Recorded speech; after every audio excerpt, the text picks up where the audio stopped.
নমস্কার বন্ধুরা, সীমাস কিচেনে আপনাদের সকলকে স্বাগত। আজকে চিংড়ি মাছের দারুণ টেস্টি লোভনীয় একটা রেসিপি শেয়ার করব। এই রেসিপিটার নাম হলো কড়াই ভাপা চিংড়ি। চিংড়ি মাছ আপনারা অনেক রকমভাবে বানিয়েছেন, তবে একবার এইভাবে বানিয়ে ফেলুন, খেতে কিন্তু দারুণ লাগবে আর বানানো কিন্তু খুব সহজ।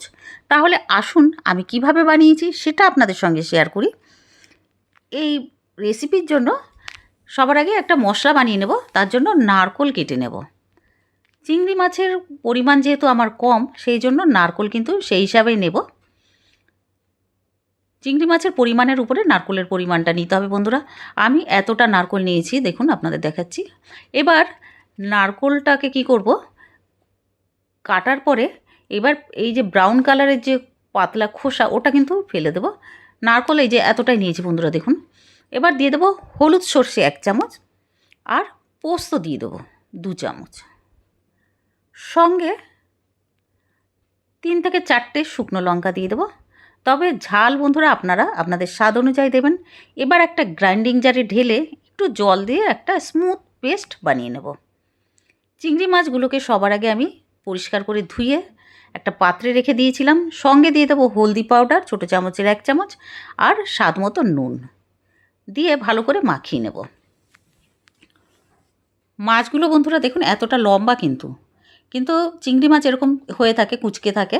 তবে হোটেল বা রেস্টুরেন্টে কি করে, যে স্টিক্স দিয়ে টুথপিক অথবা কাঠের কোনো পাতলা যে স্টিক্সগুলো ভেতরে ঢুকিয়ে দেয়, সেই জন্য লম্বা লম্বা লাগে। কিন্তু ঘরে বানাচ্ছি তো সেই জন্য অত ঝঞ্ঝাট করব না, ওইভাবে বানিয়ে নেব আমি। এবার কড়াইতে সর্ষের তেল দিয়েছি। তেলটা গরম হতেই মাছগুলোকে ভাজার জন্য কড়াইতে দিয়ে দেবো। তবে পুরো রেসিপিটা কিন্তু আমি সর্ষের তেলে করব। এবার মিডিয়াম ফ্লেমে মাছগুলোকে ভেজে নেব। দুটো সাইড উল্টে পাল্টে মাছগুলোকে ভেজে নেব। তবে মাছগুলো কিন্তু খুব বেশি ভাজা করব না, কারণ চিংড়ি মাছ যদি বেশি ভাজা হয় তাহলে কিন্তু শক্ত হয়ে যায়। এবার দুটো সাইড ভাজা হয়ে যাবে আর সুন্দর গন্ধ যখন আসতে শুরু করবে, তখন গ্যাসটা অফ করে কড়াইটাকে নিচে নামিয়ে রাখবো। এবার ওই যে মশলা বানিয়ে রেখেছিলাম না, ওই মশলাগুলো এই চিংড়ি মাছের উপরে দিয়ে দেব। সর্ষে পোস্ত লঙ্কা আর নারকেলের যে পেস্ট বানিয়ে রেখেছিলাম সেটা দিয়ে দিয়েছি। এবার দিয়ে দেবো স্বাদ মতন নুন আর উপর থেকে জল দিয়ে দেবো। 1/2 কাপ মতন জল দিয়েছি, বড় কাপের যে 1/2 কাপ সেই কাপ মতন। এবার উপর থেকে দিয়ে দেবো, আগে একটু নাড়িয়ে নেব, তারপরে হলদি পাউডার দেব ছোটো চামচের 1/2 চামচ।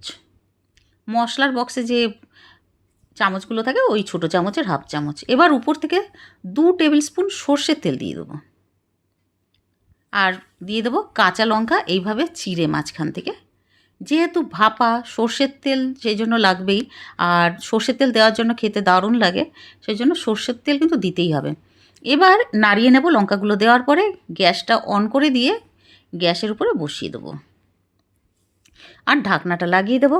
এবার লো ফ্লেমে 5 মিনিটের জন্য করতে হবে।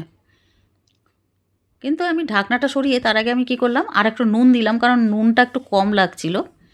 এবার ঢাকনাটা লাগিয়ে দিয়ে এবার লো ফ্লেমে 5 মিনিটের জন্য হতে দেবো। 5 মিনিট পরে ঢাকনাটা সরিয়ে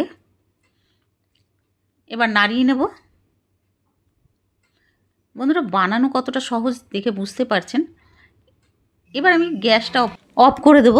ঢাকনাটা লাগিয়ে দিয়েছিলাম, 2 মিনিট পরে অফ করে দেব গ্যাসটা।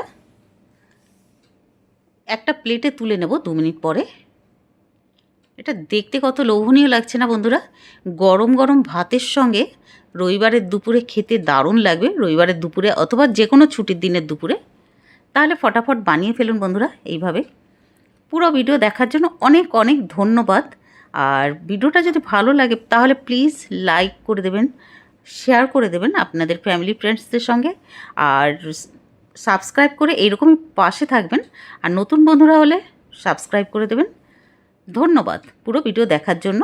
আর কমেন্ট করে জানাবেন যে এত সহজে এত টেস্টি চিংড়ি মাছের এই ভাপাটা কেমন হয়েছে, কড়াই ভাপা। ধন্যবাদ পাশে থাকার জন্য।